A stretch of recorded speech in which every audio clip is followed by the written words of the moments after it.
Well, I'm glad that everyone's here. This block of instruction is going to be on the Apostles' Creed, which is kind of ironic because they wrote it either 100 or 200 years after they were dead. But it's a good, they say it's a good brief of everything that Jesus was about, and everything that the apostles lived for is basically in these three separate steps.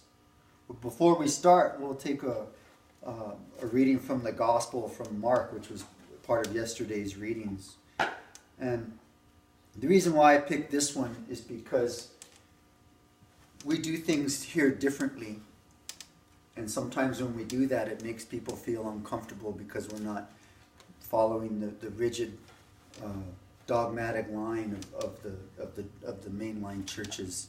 But we're trying to figure these things out because we are a unique group of people that have been wronged by the church and wronged by people that came before us. And we have to figure out, what is this all about? How does it fit into our world? How can we find the genuineness of it again? So this is John speaking to Jesus. "Teacher, we saw someone cast out demons in your name, and we tried to stop him because he was not following us. But Jesus said, 'Do not stop him, for no one who does a deed of power in my name will be able soon afterward to speak evil of me.'" And this lesson is really important because all these things that we have been ingrained in our hearts as native peoples to hate on, we're hating it for a reason that we're not quite sure of why it is, except for man-made reasons and apprehension and fear of them. But the lessons, the spiritual lessons, is what we need to get to figure out on. So we'll start off with the Apostles' Creed. As I said, it was written 200 years after all of them were dead. And it was, all these things kind of came about with the small catechism to have a better understanding of what we're talking about. Back in Luther's time, people were still speaking Latin and things were still very secret. And they were coming up with all these things, the indulgences and keeping control of everybody and being a business and hiding things behind fancy language. And he wanted it so everyone could understand what was going on. But it goes, when we say the Apostles' Creed out loud, every time we say it, we can go through all these motions. It's like saying the alphabet. You could sit there and close your eyes and rattle it off in a matter of seconds. People that have been around the church for a lot of years, they could probably rattle it off just as quick without thinking about it, without thinking about the meat that's inside of all these things, the essence of all three of these points that are going on. It was just like the Ten Commandments, our last block on the Ten Commandments. A lot of us could rattle all 10 off, but we didn't know what was inside it until we started discussing it and getting those ideas of what Martin Luther was talking about. So the first one is broken down into creation. The first article is creation. And for those that like to know about languages, creed, according to Pastor Wilbur, means to have a belief. Credo is what you said, right? Credo, I believe. So the first article that he talks about is on creation. "I believe in God, the Father Almighty, creator of heaven and earth." What is this, or what does it mean? "I believe that God has created me together with all creatures. God has given me and still preserves my body and soul, eyes, ears, and all limbs and senses, reason, and all mental faculties.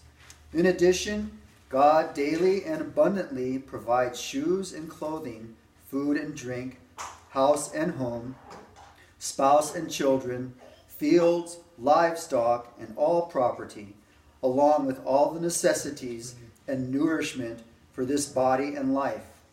God protects me against all danger and shields and preserves me from all evil.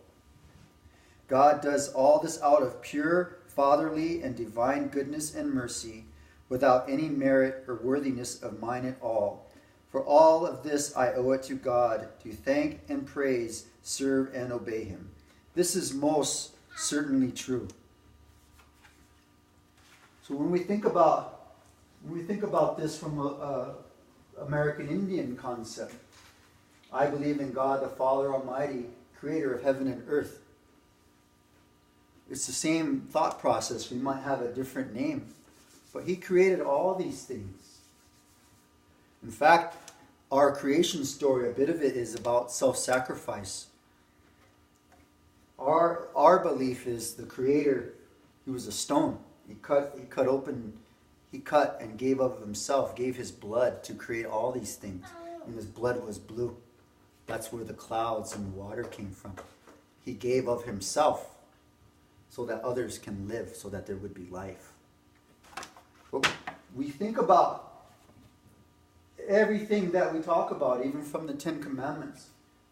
I believe in God the Father, so I have to live that life every day. All those songs tell us, the first thing that I do in the morning is throw my voice to the Creator, tell him thank you for everything. With my relatives, I want to have life. That's why I do these things.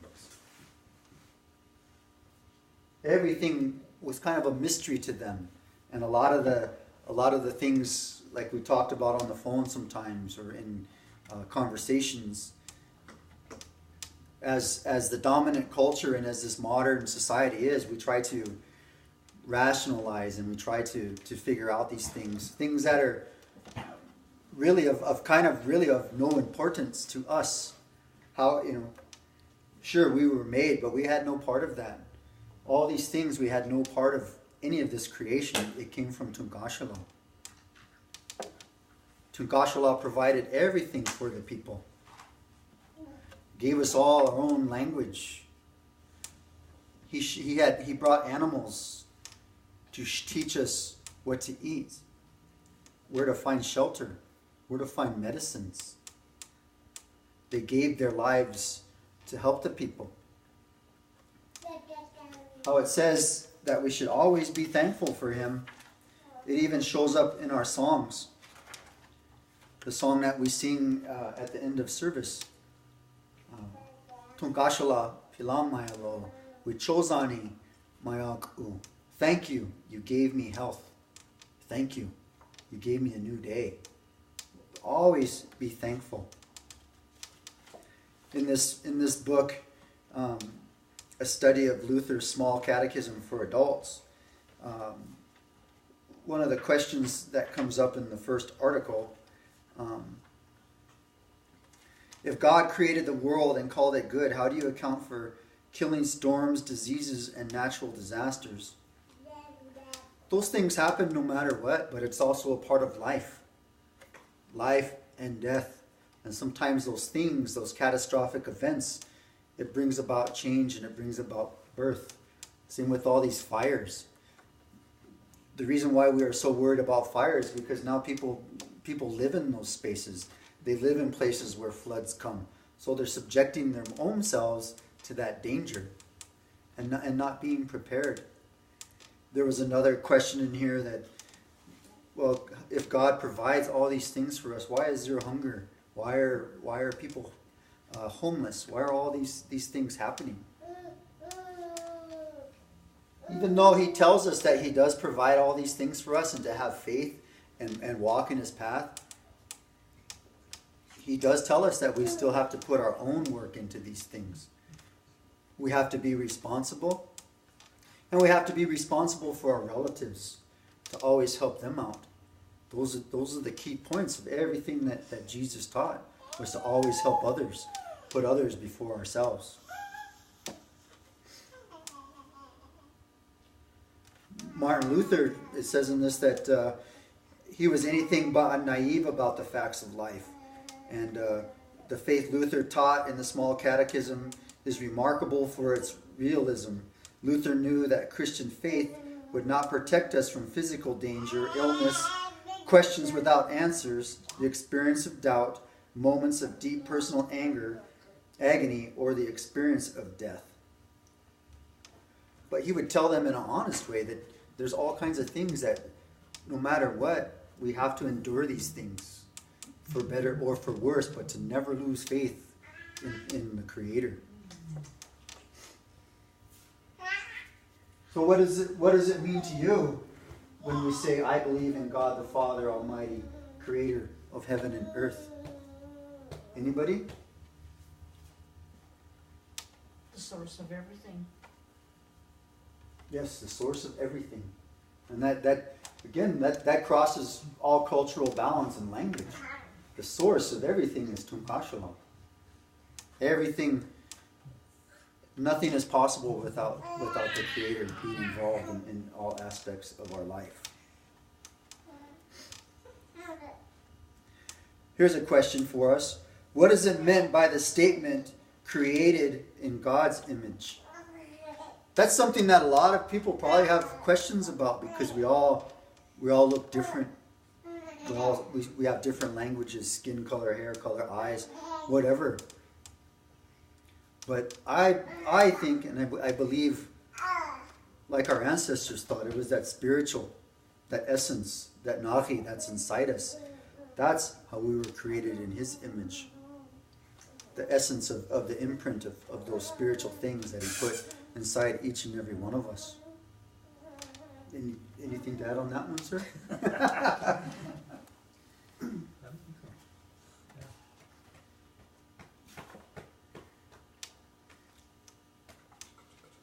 Sometimes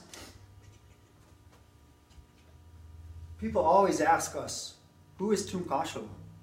Why do you call God Tumkashala? It says that we should always have a personal relationship. When we think of a grandfather, it's someone that has knowledge, someone that has wisdom, has compassion, but yet he's still firm. I think in the Lakota world, in the Indian world, we don't say father, we say grandfather, because he's an elder. A father is still, he's kind of in that stage where he's responsible and he takes care of his family, but he hasn't earned that right to pass on that knowledge base or to be a leader amongst the people. He's still trying to figure those things out on his own and still has his kind of own stumbling blocks and stuff.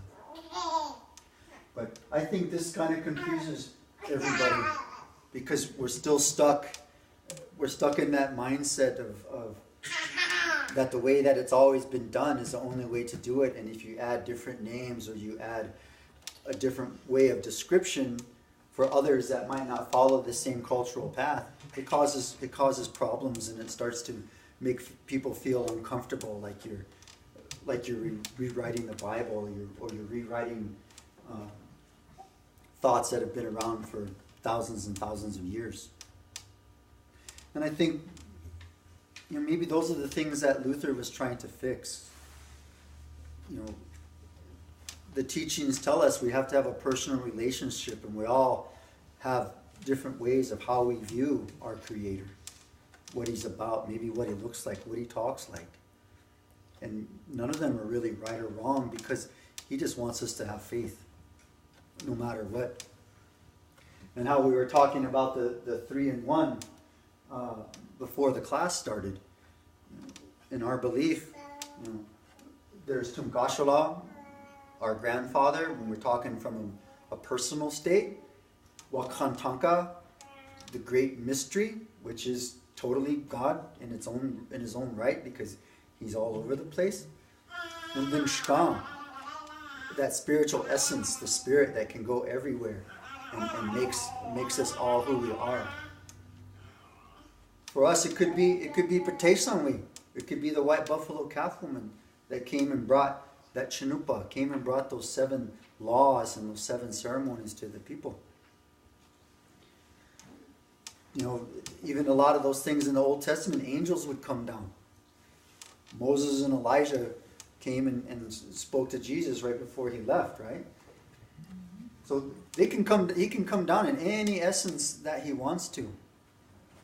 And I think this is where I believe really takes on opening up cans of worms, and it really brings in a lot of conversation, because now we have to go back into the labels that we talk about, cultural labels, language labels, figuring out, everyone always wants to be better than the other, so we're competing of who's right and who's wrong. But the overall picture of it is, no matter what culture we are or what language we speak, the belief system is still the same. That there's only one, and he made everything. And everything has to go through him in order for it to have life or to have any meaning in this world. And he provided everything for us so that we could be here and sustain ourselves. Any questions?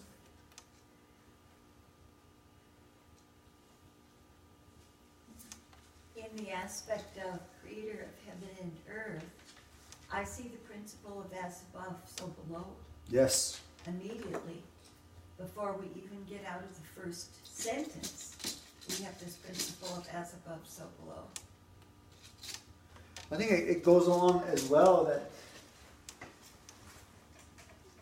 we this world is crazy because, like it says, we're so into the earthly treasures.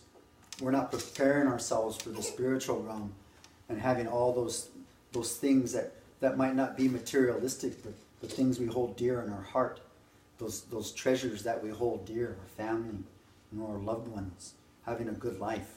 Those are those treasures that we hold on to. This world makes it difficult, even though he provides those things. And a lot of the things that he provides, he knows that we're not good at being responsible with them. Like how we talked about with medicine and math and nuclear weapons and all this technology that came. He gave us these things, but he also gives us the free will to mess it up and make it so it harms people. But that's...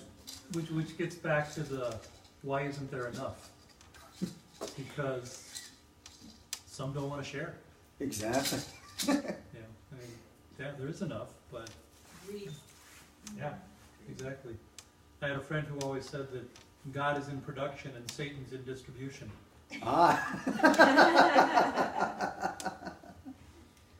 But he brings up good points. What is enough? Those traits of being humble and generous. This world makes it so I want to hold everything for myself.